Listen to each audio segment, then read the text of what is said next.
Kev Castle from NHR station reviews Occult Odyssey. The 17th of November, 2024. Occult Odyssey by Niche Artefact. Revolution de Cuba Nottingham. Niche definition: a specialized segment of the market for a particular kind of product or service, or products, services, or interests that appeal to a small, specialized section of the population. Artifact definition: an object made by a human being, typically one of cultural or historical interest. Niche Artefact are a creative collective, based in Nottingham. They curate bespoke art shows at different venues across Nottingham, featuring creatives of every medium. The previous show being staged at Nottingham's Central Library, this one staged at Revolution de Cuba in the middle of town. Niche Artefact are inclusive to the LGBTQIA+ community and all allies. I attended the last show and loved the entertainment, as well as the artwork unveiled on the evening by local Nottingham artists.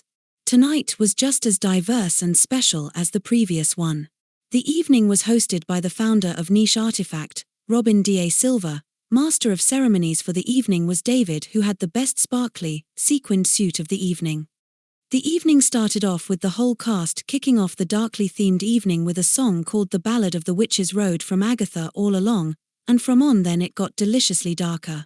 Milady Burlesque had travelled all the way from Germany for her appearance tonight.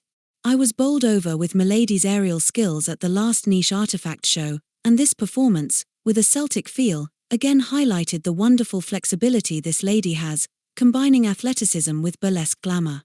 Not only does Milady Burlesque possess the above athletic skills, but she has a gorgeous voice as well, which she also showcased in a couple of beautifully dramatic vocal performances on Be Italian, from the film 9, and a powerful Disturbed-influenced version of Simon and Garfunkel's The Sound of Silence. Niche Artifacts describe Serena Eden as a sensational live vocalist, and I would never dispute this description because that is exactly what Serena is. She is sensational and a range that is as wide as Nottingham itself. Serena's first solo of the evening was a little French number called Voila, and then the gorgeous Moonfall, from the musical The Mystery of Edwin Drood. But the highlight of Serena's set for me was the duet with performance artist Rhoda La Munja of Phantom of the Opera. Well, talk about drama.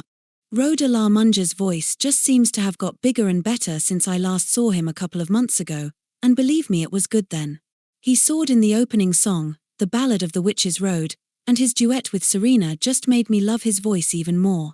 Another fantastic artist I was pleased to see back was Priscilla Shona Krakow, PSK, who started off lip-synching to one of my favorite Cher songs, Dark Lady.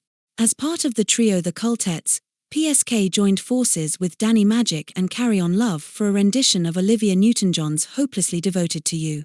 This was accompanied by a brilliant black and white film showing this naughty trio in action. Carry On Love made her Niche Artefact debut this evening, as well as her solo singing debut for Niche. Danny Magic became the eighth wonder by treating us to Fleetwood Mac's Seven Wonders. This was truly a phenomenal evening of drag, burlesque and queer entertainment. I thought my first taste of Niche was brilliant, but this evening took my Niche experience up another notch.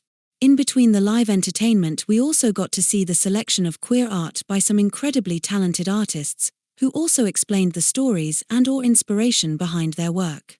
I absolutely loved the artwork of the Sanderson sisters, especially being a massive Bette Midler fan. For those not in the know, the Sanderson sisters were the trio of witches in the film Hocus Pocus: Winifred, Bette Midler, Sarah Jessica Parker, and Mary, Kathy Najimy. There were also poetry readings of pieces composed by their creators. As you can tell, this is a real cultural evening, and something that is not commonplace in Nottingham, and especially from the queer quarter. If they were commonplace, evenings like these would probably not be as special as they are. A happy, positive, and completely inclusive evening of wonderfully talented people. I really must also mention the lovely Zoe Ellis, who kept the performance areas clear of props, among several of her duties on the night. Segueing everything together was DJ Wilson Shaw, playing some wonderful tunes and ended the night with some boogie-alicious beats. Talking of which, the next Niche Artefact evening is the second week in February, when the theme of the evening is Studio 54, which is right up my boogie boulevard. Thank you, Robin, and the rest of your fantastically talented and hard-working group for another brilliant evening. Written by Kev Castle.